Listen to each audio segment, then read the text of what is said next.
যদি বলি greater than equal to 0, তাহলে কে কে ট্রু হবে বলেন তো, আর কে কে ফলস হবে? গ্রেটার স্যার দেন 0 হলো এই যে 0, 1, 99, 100 সবকিছুই ট্রু। না, আমি এই বাউন্ডারির কথা বলেছি, 0 বাউন্ডারি। 0 তাহলে 0 এবং 1 হবে ট্রু, হ্যাঁ, 0 and 1 হবে ট্রু, আর -1 হবে ফলস, তাই তো? ফলস। তাহলে আমার যদি টেস্ট কেস কমাতে চাই, তাহলে কোনটা বাদ দেওয়া উচিত? 1 বাদ দিতে পারি। কারণ 0 নিলেই এনাফ। কারণ ওইখান থেকেই বাউন্ডারি শুরু। হ্যাঁ, তার মানে আমি যদি একটা বাদ দিতে চাই, তাহলে নিশ্চয় -1 বাদ দিলে তো ইনভ্যালিড টেস্ট কেসই বন্ধ হয়ে যাবে। জি। সেখান থেকে বাদ দেওয়ার সুযোগ নাই। যেখানে আমার একাধিক আছে সেখান থেকে আমি বাদ দিতে পারি। সো আমি এখন কোনটাতে বাদ দেব? হ্যাঁ, আমি ইচ্ছা মতো কি বাদ দিতে পারবো? না। না। প্রোগ্রামার যদি ভুল করে, তাহলে হয়তো ইকুয়াল দিল না। ইকুয়াল না দিলেও 1 অ্যাকচুয়ালি কোনো কোশ্চেন 1 এর জন্য হবে না, জি, তাই না? জি। কারণ 1 রেঞ্জের ভিতর এমনিতেই থাকবে। হ্যাঁ, তার মানে ভুল করলেও আমি 1 ট্রু হবে, ভুল না করলেও 1 ট্রু হবে, ট্রু হবে। জি। তাই না? সো আমি খামাখা 1 কে টেস্ট করব কেন? আমি যদি জানি যে 1 হচ্ছে দিয়ে বা আউটপুট যা আমরা এক্সপেক্ট করছি তাই হবে। তো খামাখা টেস্টিং এটা। এই জন্য আমরা 1 কে বাদ দেব। বাট বাদ দেওয়ার আগে আমরা এই যে 0, -1, 0 and +1, এটা বেসিক্যালি এটাকে বলে 3 ভ্যালু। হ্যাঁ, আমরা স্যার এটা না বললেন 2 ভ্যালু? এটা হচ্ছে 3 ভ্যালু, 3 ভ্যালু। 3 ভ্যালু মানে 3 ভ্যালু হচ্ছে বাউন্ডারি সাথে 2 পাশে। 3টা হলো না? জি। তাহলে 2 ভ্যালু কোনটা? কোনটা? 2 প্রথমে বললেন না যে 2 রকম বাউন্ডারি ভ্যালু হবে। একটা 2 ভ্যালু আর একটা 3 ভ্যালু। হ্যাঁ, এটা হচ্ছে 3 ভ্যালু। তাহলে 2 ভ্যালু হবে কোনটা? এই আমরা বের করছি 2 ভ্যালু। 2 ভ্যালু বের করতে হলে একটা ভ্যালু বাদ দিতে হবে। সেই বাদ দেওয়ার প্রক্রিয়াটাই হচ্ছে এখানে টেকনিক। সেটা হলো আমরা 0 যদি টেস্ট করে যদি ট্রু পেয়ে যাই, তাহলে 1 টেস্ট করা বাতুলতা। জি। জি স্যার। তার মানে হচ্ছে আমি বেহুদা এত বেশি টেস্ট করার দরকার কি? তাহলে 1, 2, 3, 4 একই কথা সবকটার। তাই না? তার মানে জি, হচ্ছে আমি যদি বলি গ্রেটার দ্যান 0, তারপরে হচ্ছে 0 দিয়ে টেস্ট করলে ভুল হবে। কিন্তু 1 দিয়ে টেস্ট করলে যা সঠিক তাই হবে। জি। তাই না? তো এই জন্য 0 মানে বাউন্ডারির পয়েন্টে টেস্ট করাটা বেশি গুরুত্বপূর্ণ, রাদার দ্যান আমি ইনার সাইড দিয়ে আমি টেস্ট করতে যাচ্ছি। জি স্যার। বোঝা গেছে? সিমিলারলি জি স্যার। 100 এর ক্ষেত্রে কোনটা হবে, বাদ দেবো কোনটা? 99, 91, 99 বাদ দিতে হবে 99 স্যার। বাদ দিব। 101 তো হলো ইনভ্যালিড, ওইটা থাকতে হবে। 99 বাদ দিব। আর কি হাইয়েস্ট বাউন্ডারি ভ্যালু যেটা শুধু সেটা রাখবো। হাইস্ট মানে? আমার রেঞ্জ হলো 0 থেকে 100। তো হ্যাঁ, এটার ভ্যালু হলো 100, শুধু সেটা রাখবে। এর নিচে যা আছে ওগুলো বাদ দিব।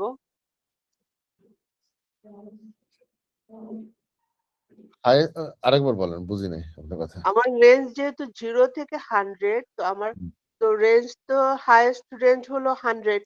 100 রেখে এটার নিচে যেগুলো লেস দ্যান 100 যেগুলো সেগুলো বাদ দিব। হ্যাঁ,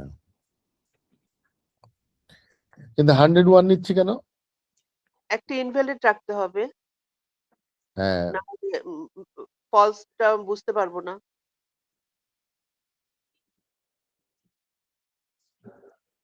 তাহলে আপনার মতো মোটামুটি বোঝা গেছে না? জি স্যার। এখন এই যে 2 পয়েন্ট আর 3 পয়েন্ট ক্লিয়ার এখন? তাহলে 3 পয়েন্টটাকেই আরকি কেস এরম আ করার সময় এটা 2 পয়েন্ট হয়ে যাবে এরকম? মানে আমার তো ছিল এটা শুরুতে 3 পয়েন্ট ভ্যালু। হ্যাঁ, -1, 0, 1 সেটা যখন আমি কেস এক্সিকিউট করার জন্য নিলাম তখন এটা হয়ে গেল 2 পয়েন্ট। 2 করলাম আমরা, হয়ে গেল না। আমি যদি না করতাম, টেস্ট কেস 4টা দিতাম ভ্যালিডের জন্য। একবার 0 দিয়ে টেস্ট করতাম, আবার 1 দিয়ে করতাম, এরপর 99 দিয়ে করতাম, 100 দিয়ে করতাম। জি। টেস্ট কেসের সংখ্যা বেড়ে যেত আর কি। হ্যাঁ, শেষ করে সংখ্যা বাড়লে কি হতো? তখন বলতাম টেস্ট কেস এক্সপ্লয়েশন করেছে। জি।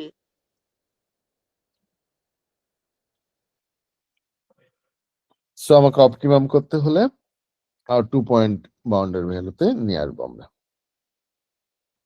জি স্যার। যে কোনো বাউন্ডারির ক্ষেত্রে কি আমরা 2 পয়েন্টে করতে পারবো? যে কোনো বার মানে বাউন্ডারি কি আরো অন্য কোনো ধরনের বাউন্ডারি হতে পারে?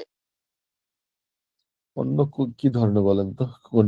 আমরা যেরকম ইয়েতে দেখলাম এই ইকুইভ্যালেন্স পার্টিশনে যেরকম দেখলাম যে প্রোডাক্ট প্রাইস এর উপর একটা ভ্যালু হচ্ছে পার্টিশন হচ্ছে, ডিসকাউন্টের উপর হচ্ছে, এই ধরনের আর কি বলছি। যে বাউন্ডারি ভ্যালু সবসময় এক যেমন নিউমারিকই হবে, তাই তো? হুম। ঠিক আছে।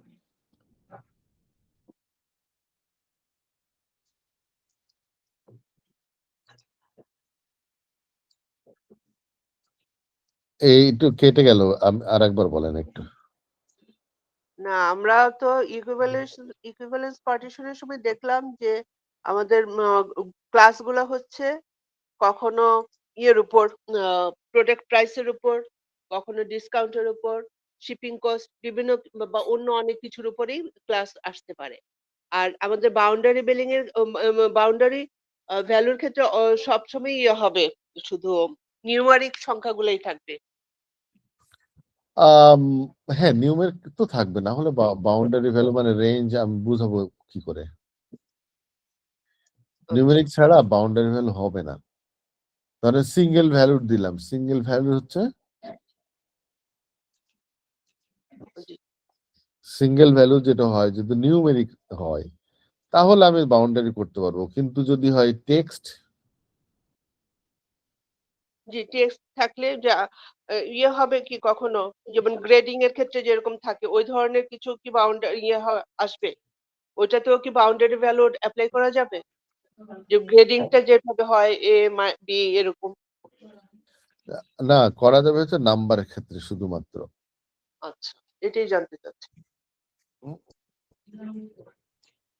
ধরেন একজন স্টুডেন্টের নাম কি, এর আবার বাউন্ডারি কি হবে? আগের জনের পরের জন। জি, তো তার মানে কি আগের জন পরের জন বলা মানে হচ্ছে তার রোল নম্বর যেটা আছে সেটা মানে নিউমেরিক ভ্যালু তার আগের পরের। হ্যাঁ, বুঝতে পারছি।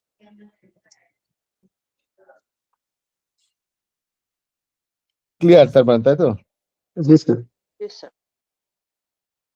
আচ্ছা, বাউন্ডারি ভ্যালু অ্যানালাইসিসটা আসলে কি জিনিস? সেটা হলো এটা একটা এক্সটেনশন অফ ইকুইভ্যালেন্স পার্টিশন। হ্যাঁ, এদের বলছে যে extend equivalence partition by introducing the rule for the choice of representative.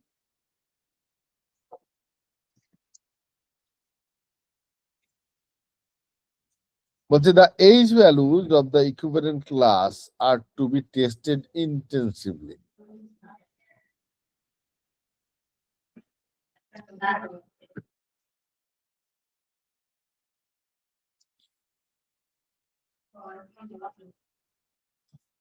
তো এই জন্য বলছি যে চয়েস অফ রিপ্রেজেন্টেটিভ এখানে বেসিক্যালি আমরা কিন্তু আমরা ক্লাস চেঞ্জ করি নাই, কিন্তু ইকুইভ্যালেন্স ক্লাসের ক্লাস চেঞ্জ করি নাই, কিন্তু চয়েস অফ রিপ্রেজেন্টেটিভ সে ভ্যালুটা কি নেব সেইটার জন্য বেসিক্যালি আমরা বাউন্ডারি ভ্যালু অ্যানালাইসিস করি।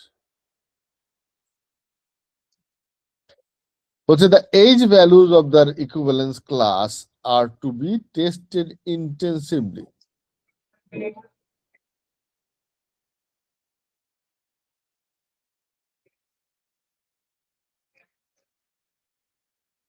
বলছে যে why put more attention to the edges, আমরা আগে বলে ফেলেছি অলরেডি, কারণ প্রোগ্রামাররা এইখানে ভুল করে।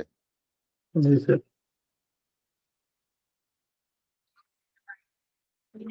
এই বলছে যে the value ranges are not well defined or lead to different interpretation. আমি যদি ইকুয়ালটা না দিতাম তাহলে 0 and 100 এরা বলতো যে আমি তো কোনো নাম্বারই পাই নাই।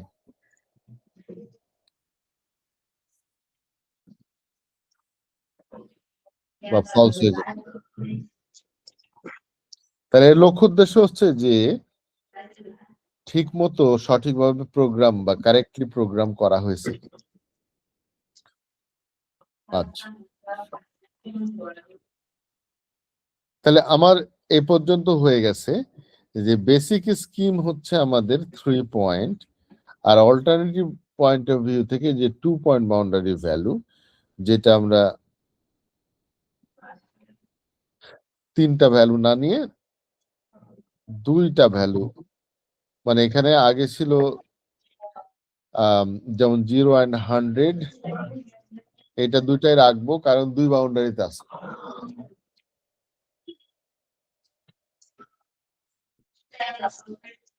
তাহলে আমরা শুধুমাত্র 1 আর 99 বাদ দিলাম, তাই তো? জি স্যার। এখানে যেমন একটা এক্সাম্পল দিয়েছে যে ডি এর ভ্যালু যদি 99 হয়,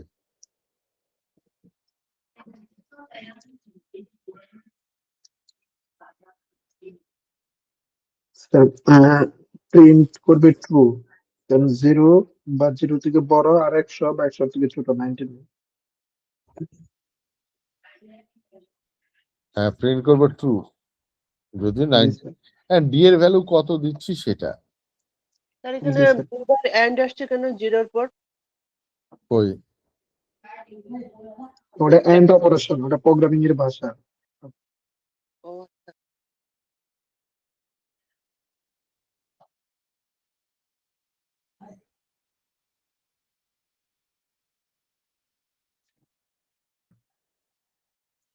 আচ্ছা,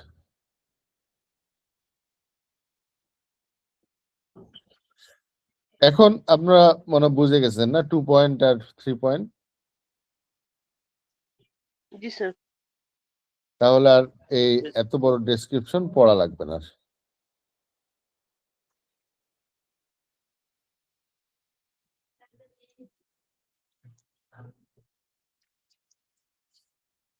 তাহলে আমাদের বাউন্ডারি ভ্যালু শেষ। কোনো কনফিউশন আছে কিনা বলেন তো? না স্যার, না লাস্টে স্যার ওই যে ক্যালকুলেশনটা যে, ঠিক আছে, ওটা একটু কনফিউশন আছে। ওই যে বিএ কভারেজটা যদি একটু বোঝাই দিতেন স্যার। কোনটা এটা? এই আগের পেজে আরো ব্যাক করেন একটু, মানে সামনের দিকে যান স্যার, বাউন্ডারি বিলোর ফার্স্টের যে পেজগুলো। প্রথমটা? আর একটু ব্যাক, ওই যে আসছিল দাঁড়ান, একটু নেক্সট।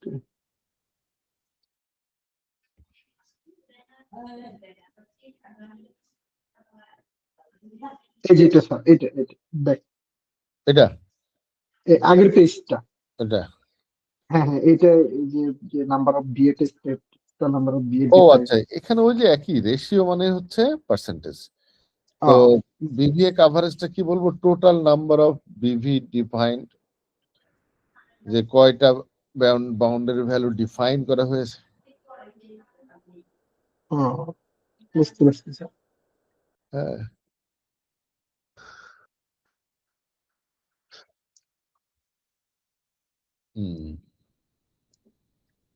তাহলে এখন আপনাদের একটা অ্যাসাইনমেন্ট থাকবে। অ্যাসাইনমেন্ট হচ্ছে এটাকে বাউন্ডারি ভ্যালু অ্যানালাইসিস ইম্পোজ করতে হবে এর উপর। তো কিভাবে করব? মানে এখন এই যে চয়েস অফ রিপ্রেজেন্টেটিভ গুলো আপনি ঠিকঠাক করবেন, করে এর এর তার মানে কি বাউন্ডারি ভ্যালুস যে এক্সাম্পল বা নলেজ গুলো নিয়ে এসছেন আপনি,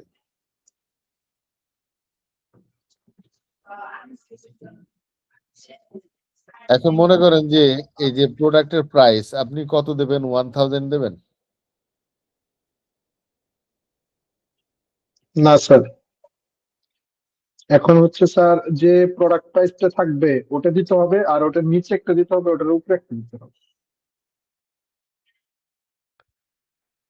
এখন আপনাদের অ্যাসাইনমেন্ট থাকবে এটাই যে এই টেবিলটাকে বাউন্ডারি ভ্যালু ইম্পোজ করে দিয়ে প্রেজেন্ট করা।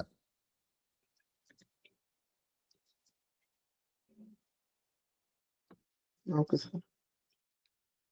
ক্লিয়ার? জি স্যার। নেক্সট ক্লাসে কিন্তু এটা দেখবো আমি। ঠিক আছে স্যার।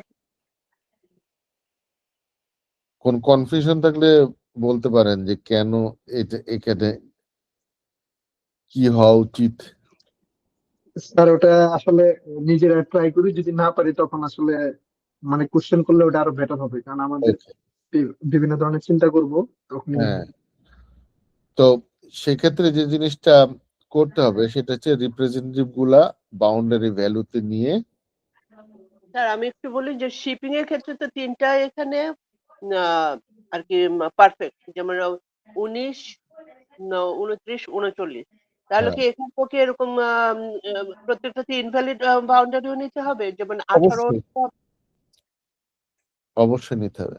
নিতে হবে, আবার 19। আচ্ছা, তাহলে স্যার এখানে যেটা 29 যেটা মিডল আছে, ওটার ক্ষেত্রে কি 28 কি ইনভ্যালিড হবে? ওটা তো আমি এই জিনিসটা বুঝতে পারছি না, এইটুকু একটু ক্লিয়ার করে দিলে ভালো হতো, যে এটা কিভাবে করব। যেমন ধরেন শিপিং কস্টে দেওয়া আছে 3টা ভ্যালিড না, জি। আর ইনভ্যালিডের কোনো কিছু গন্ডি করা আছে কোনো? না, এখানে ইনভ্যালিড কিন্তু কিছু এরকম ভাবে বলা নাই।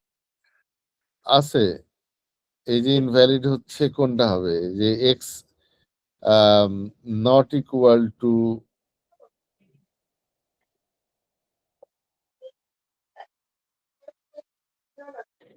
তো এখানে এখানে হচ্ছে 19 তো হচ্ছে রিয়েল মেডিসিন। জি। তো তখন কি হবে, 19 18 হবে। 19 এর জন্য 18 হবে ইনভ্যালিড। 20 হবে। এখানে তো রেঞ্জ নাই, এখানে তো এটা তো হলো একটা পয়েন্ট, শুধু 19 হবে ভ্যালিড, 29 ভ্যালিড, 49 ভ্যালিড। এখানে কিন্তু 20 ভ্যালিড হবে না, 28 বা 30 ভ্যালিড হবে না। এটার জন্য আমার কোশ্চেনটা যে এটা তাহলে কিভাবে করব, তাই না স্যার? হ্যাঁ, কারেক্ট। এটা তো রেঞ্জ না। রেঞ্জ না হলে বাউন্ডারি ভ্যালু যাওয়া ঠিক হবে না। তাহলে এই স্যার পার্টটা এইখানে এই পার্টটা স্যার করতে গেলে মানে হিউজ ক্রিটিক্যাল ইগুলা বের হবে। ধরেন স্যার 19-এর জন্য আমাদের বাউন্ডারি ভ্যালু হিসাব করতে হবে, 29-এর জন্য বাউন্ডারি ভ্যালু হিসাব করতে হবে, 49-এর জন্য বাউন্ডারি ভ্যালু হিসাব করতে হবে। আর ডিসকাউন্ট আর প্রোডাক্ট প্রাইস, ধরেন ডিসকাউন্ট আছে আমাদের 100%, মানে 100% যদি আমরা ডিফাইন করি সেটা 0 থেকে 100% হতে পারে। ওটার জন্য আবার একটা নেগেটিভ টেস্ট কেসের জন্য -1 তো পার্সেন্টেজ হতে পারে না স্যার, হয় 0 থেকে 1, 99 থেকে 100, আবার 101% তো হইতে পারে না। ঠিক আছে, আবার প্রোডাক্ট প্রাইসের জন্য স্যার এরকম হবে। তো একটু ওগুলা যে ডিফিকাল্ট হবে। ওগুলা তো সব রেঞ্জ, কিন্তু শিপিংটা হুম হলো যে তিনটা পয়েন্ট, এখানে কিন্তু কোনো রেঞ্জ নাই। হুম হুম হুম। হুম। আমার মতে যে শিপিংটা যেভাবে আছে ওরকমই থাকবে, এখানে কোনো আমি রেঞ্জ অ্যাপ্লাই করতে পারবো না, বাউন্ডারি ভ্যালু দিতে পারবো না। ঠিক আছে স্যার।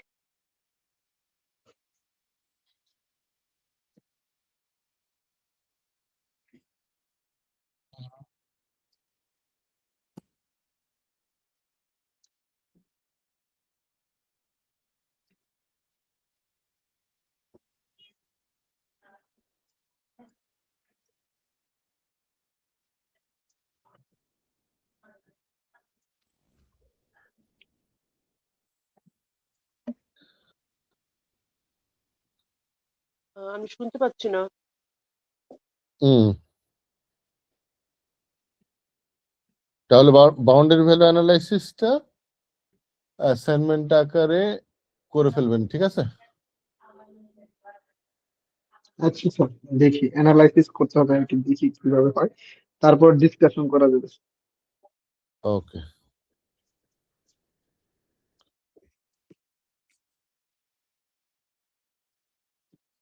নাও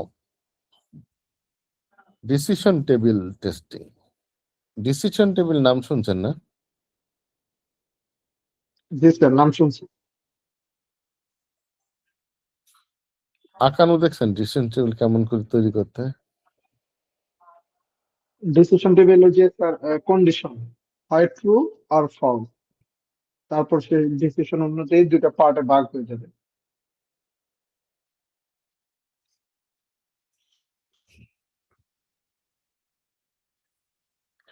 ডিসিশন টেবিল টেস্টিং এর মূল ফোকাস হচ্ছে equivalence class partition, boundary value analysis, এগুলা হচ্ছে আইসোলেটেড ইনপুট কন্ডিশনের উপর ভিত্তি করে করা হয়।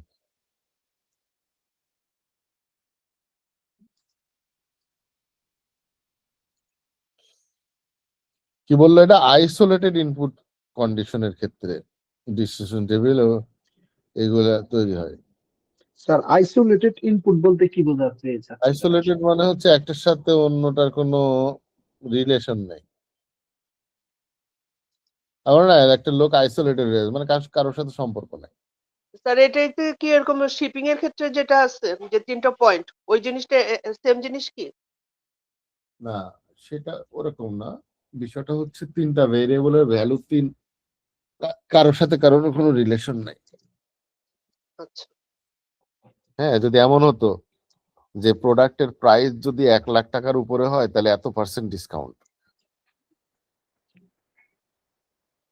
তার মানে প্রাইসের উপর ডিপেন্ড করতো ডিসকাউন্ট না। জি। ওরকম কোনো কন্ডিশন এখানে নাই এই ইকুইভ্যালেন্স পার্টিশন বা বাউন্ডারি ভ্যালু এর থেকে। এই জন্য বলে এটা আইসোলেটেড ইনপুট। কিন্তু যদি এমন হয় যে এই ইনপুট গুলা যে combination of other input condition, যে একটা ইনপুট অন্য ইনপুটের উপরে ডিপেন্ডেন্ট কন্ডিশনের, all previously described methods do not take into account the effect of dependencies and combinations. Using the full set of combinations of all input equivalence class usually leads to a very high number of test cases. That is called test case explosion.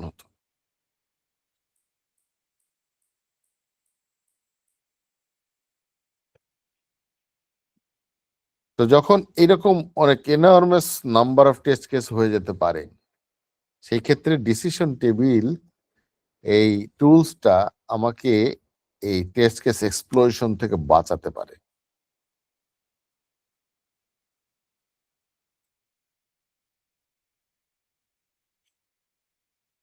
এবং এই decision table দিয়ে আমরা এমন ভাবে reduce করে নিয়ে আসবো যে number of test cases unbelievably. এটা যেমন আমার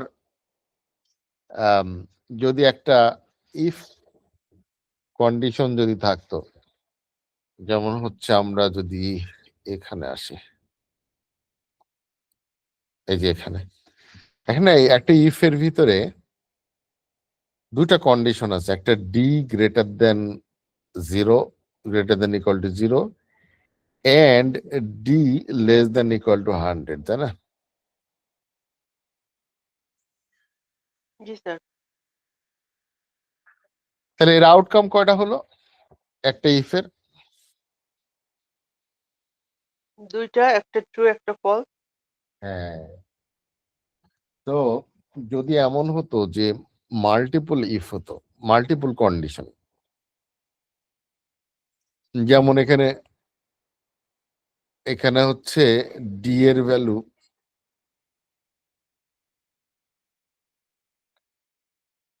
যদি এইটা ট্রু হতো আর এইটা যদি ফলস হতো,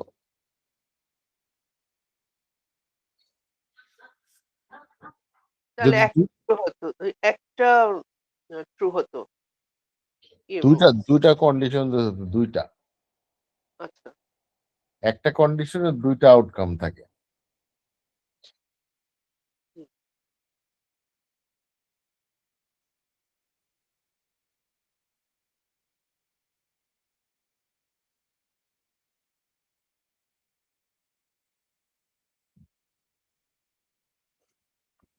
তাহলে দুইটা হলে কয়টা হতো বলেন তো? দুইটা হলে স্যার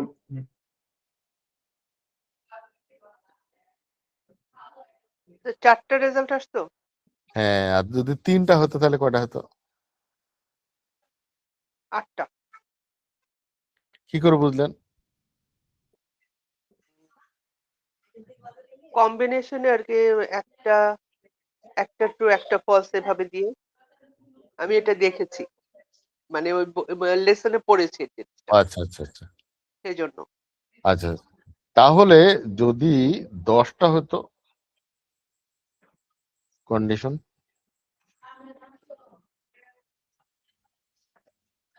10 to the power 10, না স্যার, 2 to the power 10 হতো। 2 to the power 10। স্যার এটার লজিকটাই কি এই যে 2 টু দি পাওয়ার যে হ্যাঁ কটা কন্ডিশন থাকবে এরকম? হ্যাঁ, 2 to the power n, কারণ এই যখন আমরা ট্রু অ্যান্ড ফলস নিয়ে খেলা করি তখন অন্য কোনো অ্যালফাবেট কাজ করবে না, শুধুমাত্র এটাই করবে, ট্রুথ টেবিলের মতো আর কি। আচ্ছা, যাই হোক, ডিসিশন টেবিল দেখতে এরকম।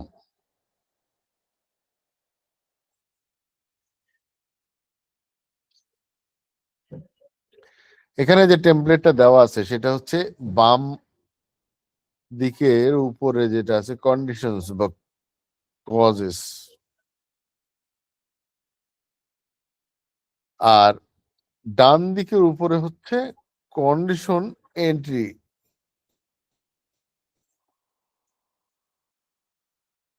আর নিচের দিকে বলছে যে অ্যাকশন।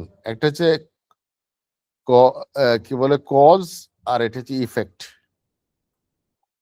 তাহলে আমার কোনো কন্ডিশন যদি থাকে এবং ওই কন্ডিশন এন্ট্রি হবে, যেমন এখানে কন্ডিশন যদি একটা হয়, কি বলে, যদি 10টা কন্ডিশন থাকতো তাহলে 1024টা কম্বিনেশন এন্ট্রি হতো।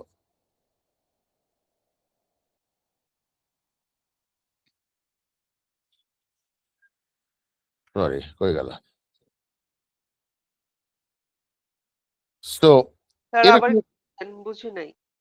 এটা হচ্ছে একটা, আমার যদি 10টা কন্ডিশন থাকতো এই যে এখানে, জি, তাহলে কন্ডিশন এন্ট্রি হতো কয়টা কলাম? 1024টা। 1024টায় 10টা কন্ডিশনের বিভিন্ন কম্বিনেশন গুলো আসতো। বিভিন্ন কন্ডিশন আসতো, হ্যাঁ, যেমন যদি 2টা কন্ডিশন হতো তাহলে কন্ডিশন এন্ট্রি হতো, সরি, যদি একটা কন্ডিশন হতো কন্ডিশন এন্ট্রি হতো 2টা, ট্রু আর ফলস। হ্যাঁ, ট্রু আর ফলস। আর যদি 2টা হতো তাহলে 4টা হতো এখানে, জি, যদি 3টা হতো তাহলে 12টা হতো।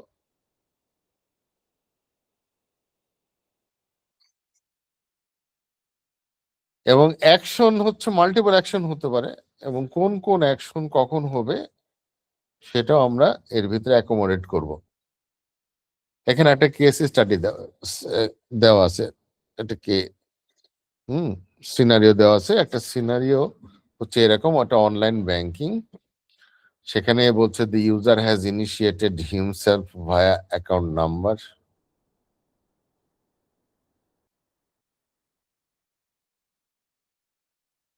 কি বলছে যে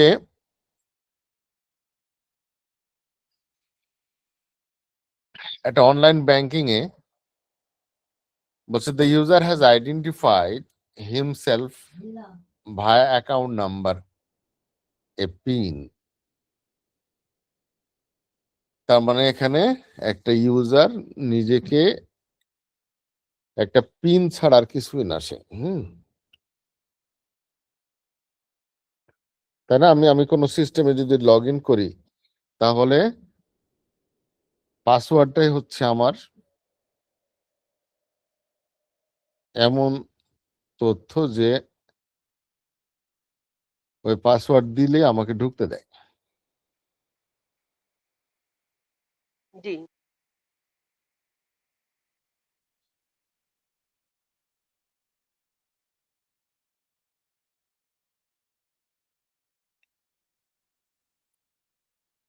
এ বলছে যে ইফ হ্যাভিং সাফিসিয়েন্ট ব্যালেন্স, আমার যদি যথেষ্ট পরিমাণ অ্যাকাউন্টে টাকা থাকে তাহলে she or he is able to set transfer, say transfer করতে পারে ইচ্ছা করলে। To do this he must input the correct details of representative.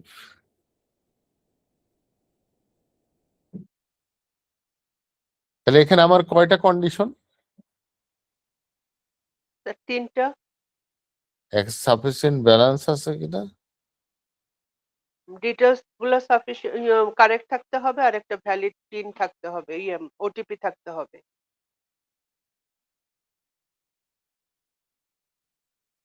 তাহলে এখন আমি এটাকে যদি এরকম করে দিই, ডিসিশন টেবিলের মধ্যে ফেলে দিলাম, তাহলে দেখেন যে sufficient balance, correct recipient and invalid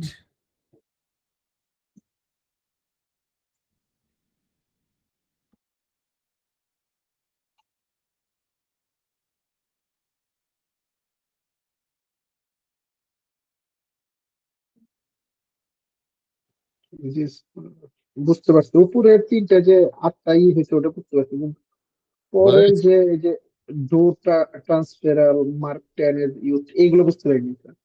নিচের আচ্ছা, হলুদ গুলা। এগুলো হচ্ছে আমার অ্যাকশন, না? 4টা অ্যাকশন আছে। ও, এর উপরেরটা হচ্ছে কন্ডিশন আর এটা হচ্ছে অ্যাকশন। বুঝতে পারছি স্যার। এ বুঝছেন আপনি? এই যে জি স্যার। স্যার ওই যে T1 T3 এটা T8 হলো যে 4টা সিনারিও, 8টা সিনারিও আসবে। মানে ওই যে গুলা। যেহেতু 3টা কন্ডিশন সেই জন্য। হ্যাঁ, 8টা 8টার কম্বিনেশন এরকম ভাবে তৈরি করে রেখেছি। জি। তাহলে এখানে কোনো কনফিউশন নাই তো এই উপরের অংশটুকু? না, উপরের হলো যে সাফিসিয়েন্ট ব্যালেন্স। জি। হুম, নাই। হ্যাঁ স্যার, সমস্যা নেই, বুঝতে পারছি। আচ্ছা। তো এখন 3টার জন্য 8টা টেস্ট কেস হয়ে গেছে না আমাদের? জি। জি স্যার। এবং এখানে যে অ্যাকশন গুলা দেওয়া আছে সেগুলো কি? ডু ট্রান্সফারেল, মানে হচ্ছে ট্রান্সফার যদি কমান্ড দেয় আমি ট্রান্সফার করে দেবো।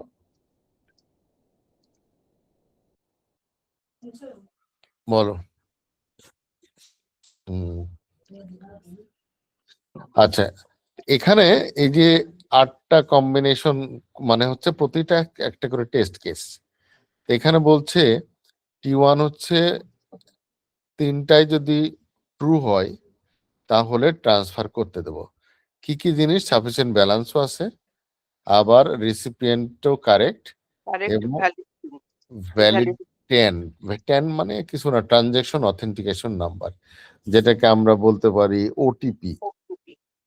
হুম, এই 3টাই যদি ভ্যালিড থাকে বা ট্রু থাকে তাহলে আমি ট্রান্সফার করতে দেব।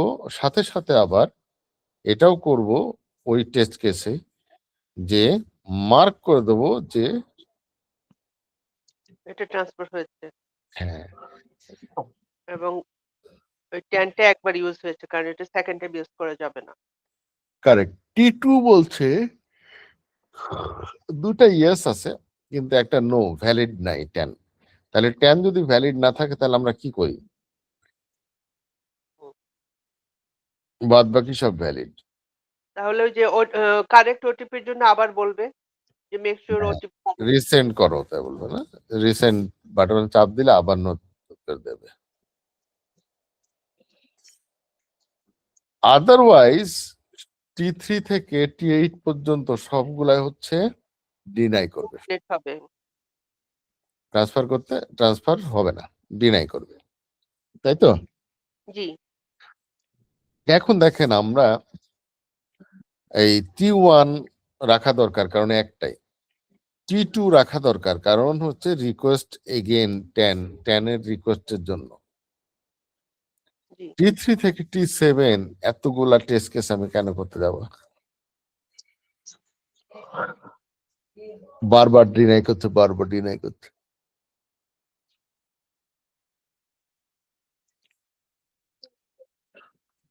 তাহলে আমরা এমন ভাবে এটাকে অপটিমাইজেশন করে নিয়ে আসবো যাতে করে নাম্বার অফ টেস্ট কেস কমানো সম্ভব।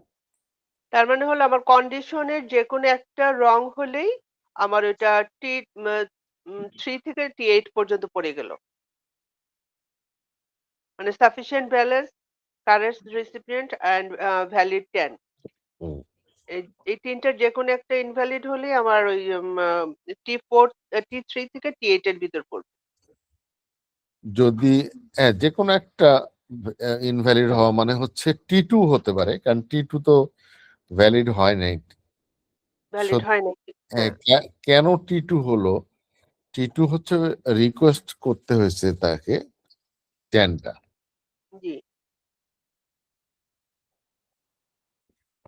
তাহলে এখন আমরা যদি দেখি হ্যাঁ, যে T5 থেকে T8 পর্যন্ত কি জিনিস আছে দেখেন, এখানে আছে ইনসাফিসিয়েন্ট ব্যালেন্স আছে। সাফিসিয়েন্ট ভ্যালুজ হচ্ছে নাই। জি। তো যদি সাফিসিয়েন্ট ভ্যালু না থাকে তাহলে কি কারেক্ট রিসিপিয়েন্ট দেন বা ভ্যালিড 10 দেন কোনো কাজ করবে? না স্যার, স্যার ভ্যালিড 10 তো আসবেই না যদি আমার সাফিসিয়েন্ট ব্যালেন্স না থাকে। তাই না? ও আগে একটা এরর দেখাবে যখন ইনসাফিসিয়েন্ট ব্যালেন্স, স্যার মানে আগে ট্রানজাকশনটা অফ করে দিবে, মানে তখনই তো অফ পসিবল হয়ে না, যায়। রেসিপিয়েন্ট সে খুঁজবেই না, কারণ আমার তো ব্যালেন্সই নাই। কারেক্ট। তাহলে কি দাঁড়ালো?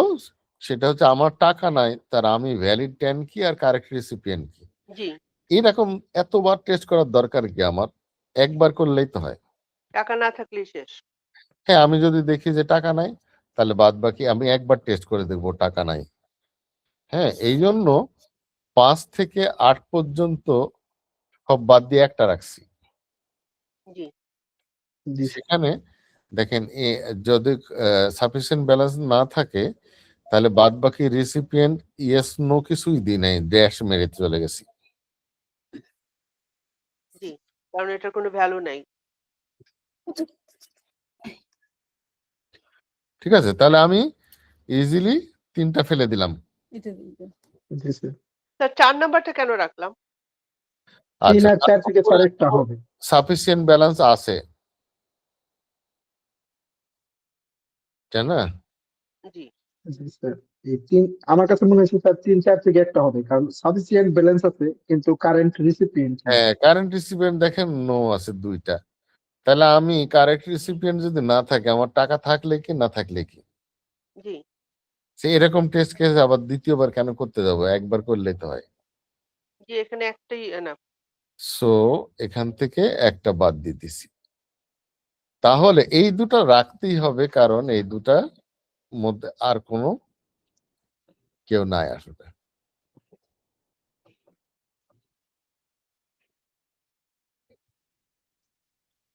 তাহলে বোঝা গেল যে আমি ডিসিশন টেবিলের মধ্যে ফেলে একটা ডিফারেন্ট পার্সপেক্টিভ থেকে টুলস ইউজ করে নাম্বার অফ টেস্ট কেস খুব ড্রাস্টিক্যালি কমায় ফেলতে পারলাম না? জি স্যার। কিন্তু স্যার আমরা কোশ্চেন গুলা কিভাবে হবে? আমরা কি এরকম ডিসিশন টেবিল বসে বানাবো? না, তা তো বলে নাই আপনাকে। ডিসিশন টেবিল হয়তো প্রশ্ন করতে পারে যে কয়টা টেস্ট কেস হবে এবার। এরকম একটা ডায়াগ্রাম আকার দিয়ে বলতে পারে।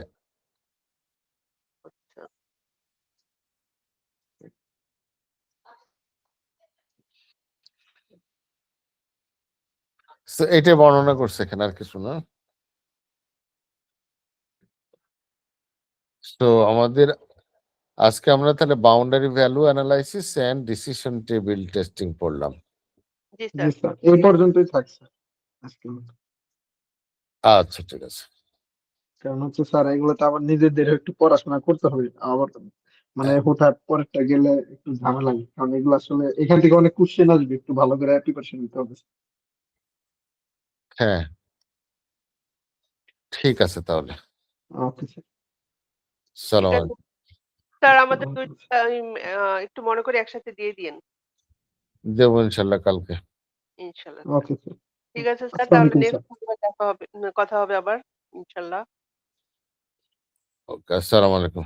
আসসালামু আলাইকুম রহমতুল্লাহ।